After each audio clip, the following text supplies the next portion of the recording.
విశాఖలో విద్యా సంస్థలు కమర్షియల్ గా మారాయి. ర్యాంకుల పేరుతో పేరెంట్స్ ను బురిడి కొట్టిస్తున్నారు. అంతేకాకుండా కోచింగ్ పేరుతో లక్షల్లో డబ్బు వసూలు చేస్తున్నారు. ఎటువంటి అనుమతులు లేకుండా హాస్టల్స్ నడుపుతున్నారు.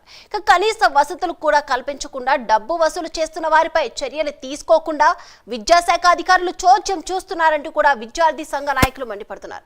దీనిపై మరింత సమాచారం మా ప్రతినిధి సతీష్ నాయుడు అందిస్తారు. సంస్థలు ఆగడాలు రోజు రోజుకి పెరిగిపోతున్నాయి అని చెప్పాలి. ఈ కార్పొరేట్ విద్యా సంస్థలు కాదు, ఇది కమర్షియల్ విద్యా సంస్థలుగా మారిపోయిన సందర్భం అయితే కనిపిస్తూ ఉంది.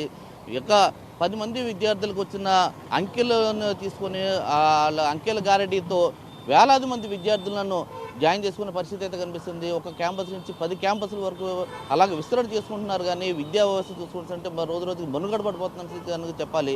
వాస్తవానికి చూసుకున్నట్లయితే ఈ అంకెల గారెడీ చూసుకొని లక్షల్లో ఫీజులు వసూలు చేస్తూ ఉన్నారు. ఆ ఫీజులతో కాకుండా పుస్తకాలు కానీ ఆఖరికి టీసీలు కూడాను డబ్బులు వసూలు చేసే పరిస్థితి అయితే కనిపిస్తుంది. దీని మీద మనతో మాట్లాడడానికి ఏఎస్ఎఫ్ నాయకులు నాగరాజు మనతో ఉన్నారు. నాగరాజు, చెప్పండి, ఇక్కడ చూసుకుంటుంటే విద్యా విధానం అంతా రోజు రోజు చూసుకుంటే కమర్షియల్గా తయారవుతుంది. ఎక్కడ కూడాను ఎవరికి కూడాను అంత నాణ్యమైన విద్య అనేది ఎక్కడ కూడా అందట్లేదు. దీని గురించి మీరు చెప్పండి. చూసుకుంటే మీరు చెప్పింది 100కి 100% నిజమండి. విద్యా వ్యవస్థ అనేది పూర్తిగా కమర్షియలైజేషన్ అయిపోతూ ఉంది. పూర్తిగా ఈ ప్రభుత్వాల ప్రభుత్వం కూడా ఈ బడా కార్పొరేట్ ప్రైవేట్ విద్యా సంస్థలకే వత్తాసు పలుకుతూ ఉన్నాయి. దాని నిదర్శనమే ఈ సంవత్సరం విద్యా వ్యవస్థ ప్రారంభంలో మన all India student federation AISF అవకాశం ఉన్నంత వరకు చాలా ప్రైవేట్ స్కూల్స్ కాలేజీలు తనిఖీ చేయడం జరిగింది. అందులో జీవో నెంబర్ 1 ప్రకారం ఏ విద్యా సంస్థల్లో కూడా పాఠ్యపుస్తకాలపై కళాశాల కావచ్చు, స్కూల్ కావచ్చు, పేర్లతో ముద్రించి అమ్మకూడదు. అలాగే యూనిఫామ్, బుక్స్ అవన్నీ కూడా కళాశాలలో ఆవరణలో సేల్ చేయకూడదని చెప్పేసి మనకు స్పష్టంగా చెప్తా ఉన్నాయి. జీవో నెంబర్ 1 కూడా లక్షల రూపాయలు విద్యార్థి తల్లిదండ్రులు తీసుకొని విద్యార్థులు ఇబ్బంది పెట్టే పరిస్థితి మనం ఈరోజు చూస్తూ ఉన్నాం. అయితే ఈ సందర్భంలో మీరు ఒక కాలేజీ దగ్గరికి వెళ్ళడం కూడా జరిగింది. ఆ కాలేజీని ఆర్ఐఓ సీజ్ చేశారు రూమ్. కాకపోతే అక్కడ పుస్తకాలు అయితే ఖాళీగా కనిపిస్తున్న సందర్భం కూడా కనిపిస్తుంది. అసలు దాన్ని ఏ విధంగా తీసుకొచ్చి అంటారు? మేము ఈరోజు ఈ జిల్లాలో అలాగే రాష్ట్రంలో కూడా విద్యాశాఖ అధికారులు నిద్రపోయారని మేము భావిస్తూ ఉన్నాం. ఎందుకంటే రాష్ట్ర వ్యాప్తంగా మా ఆల్ ఇండియా స్టూడెంట్ ఫెడరేషన్ విద్యా సంస్థ ప్రారంభంలో ఈ తనిఖీలకు వెళ్ళే సందర్భంలో పుస్తకాలు విచ్చలవిడిగా అమ్మే సందర్భంలో మేము ఆర్ఐఓలు కావచ్చు, అలాగే డిఈఓలు, స్థానిక ఎంఈఓలు కూడా ఫిర్యాదు చేసి దగ్గరుండి సీజ్ చేయించే సందర్భాలు ఎన్నో ఉన్నాయి రాష్ట్ర వ్యాప్తంగా, ముఖ్యంగా విశాఖపట్నం జిల్లాలో కూడా. ఈరోజు ఆల్ ఇండియా స్టూడెంట్ ఫెడరేషన్ వెళ్ళి తనిఖీ చేసి మీకు ఫోన్ చేస్తే మీరు వస్తారా? మీకు బాధ్యత లేదా? మీరు వెళ్ళి విద్యా సంస్థల్లో తనిఖీ చేయలేరా? ఎన్ని విద్యా సంస్థలు గుర్తింపు లేకుండా నడుపుతూ ఉన్నారు? ఏ విద్యా సంస్థల్లో ప్లే గ్రౌండ్స్ ఉన్నాయి? ఏ విద్యా సంస్థల్లో ఎన్ఓసి సంబంధించి ట్రాఫిక్ రూల్స్ పాటిస్తూ ఉన్నారు? అయితే అదే ఇప్పుడు మీరు పిలుస్తున్నారు, వాళ్ళు వచ్చి సీజ్ చేసిన తర్వాత కూడా అక్కడ పుస్తకాలు అమ్ముడైన అట్లాంటి మాకున్న సమాచారం, దానికి మీరేమంటారు? అసలు మాకున్నంత వరకు మాకు సీజ్ చేయడం, తర్వాత వాళ్ళకి ఫైన్ వేస్తారని చెప్పేసి అప్పుడు ఫస్ట్ నోటీసులు ఇవ్వడం ఫస్ట్ ప్రయారిటీ.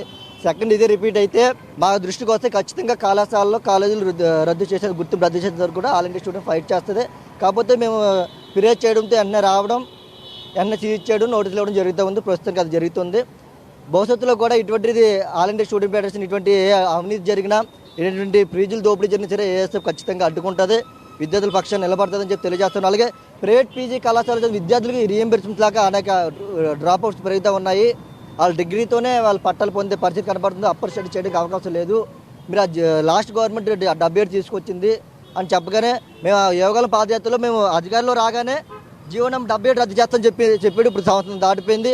ఇప్పటి వరకు ఏఎస్ఎఫ్గా అనేక కార్యక్రమాలు, అనేక వినతి పత్రాలు, అనేక ధర్నాల్లో ఎన్ని చేసిన ప్రెస్ మీట్ పెట్టినా సరే ఇప్పటివరకు 77 కోసం స్పందించే పరిస్థితి లోకేష్ గారు లేదు. ప్రైవేట్ కళాశాలలు, జూనియర్ కాలేజీలు, స్కూల్స్ అన్నీ కూడా విద్యాసంఘ నాయకులు లోపలికి అలౌ చేయడం లేదు, మాకు పర్మిషన్ లేదంటారు. మేము ఎప్పుడైతే లోపలికి వెళ్ళలేదో వాళ్ళు ఇష్టంగా లోపల ఫీజులు దోపిడీ చేస్తూ ఉంటారు. ఇవన్నీ అడ్డుకోవడం కోసమే జీవో నెంబర్ 1 విద్యాసంఘాలు వెళ్లకుండా జీవో తీసుకురావడం జరిగింది. జీవో రద్దు చేయాలని చెప్పేసి ఏఎస్ఎఫ్గా కోరుతూ ఉన్నాం. ఇది ప్రధానంగా ఇక్కడ మన కార్పొరేట్ కళాశాలలో చూసుకుంటున్నాము. అదేవిధంగా 100 సంవత్సరాలు పూర్తి చేసుకొని శతవసంతాలు పూర్తి చేసుకున్న నేపథ్యంలో ఆంధ్ర యూనివర్సిటీలో కూడా ఇదే పరిస్థితి నెలకొంటుంది. ఇటీవల హాస్టల్ విద్యార్థి ఒక ప్రొఫెసర్ చేస్తున్న అరాచకాలపైన, ఆయన చేస్తున్న ఒత్తిడికి సూచన చేస్తున్న పరిస్థితి కూడా కనిపిస్తుంది. అసలు ఈ ఆంధ్ర విశ్వవిద్యాలయంలో ఏం పరిస్థితి ఏంటండి? ఇది ఎలా ఉంది? మీరు చెప్పింది ముమ్మాటికి నిజమేనండి. ఈరోజు దేశంలో చూసుకుంటే అన్ని రంగాల్లో ప్రైవేటీకరణ అనేది చొరబడిపోయింది.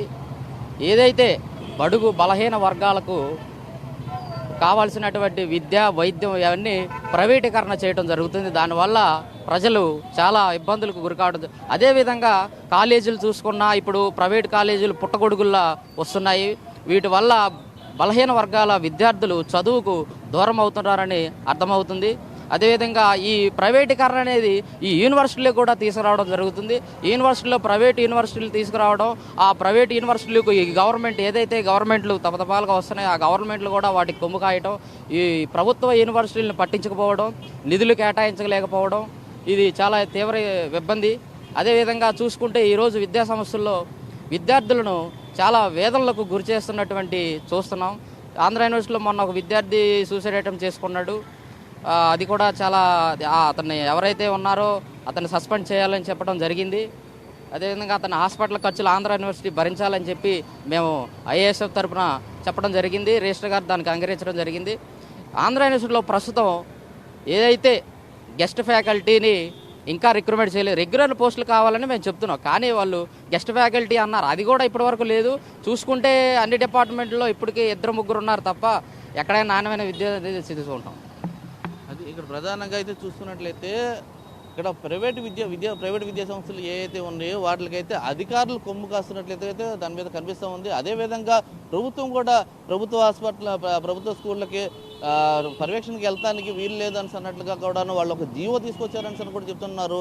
అయితే అధికారులు వెళ్ళరు, అలాగని విద్యార్థి సంఘ నాయకులు వెళ్ళరు, మీడియాకి అయితే ఎలాగో లేదు. అంటే ఈ అరాచకాలు ఆపేది ఎలాగా? అధికారులు పట్టించుకోరు, తల్లిదండ్రులు ముందుకు రారు. ఏంటి ఈ వ్యవస్థ ఎక్కడికి వెళ్తుందని ప్రశ్నిస్తూ ఉన్నారు విద్యార్థి సంఘ నాయకులు. కెమెరామెన్ అరుణ్తో సతీష్ నాయుడు, ప్రైమ్ న్యూస్, విశాఖపట్నం.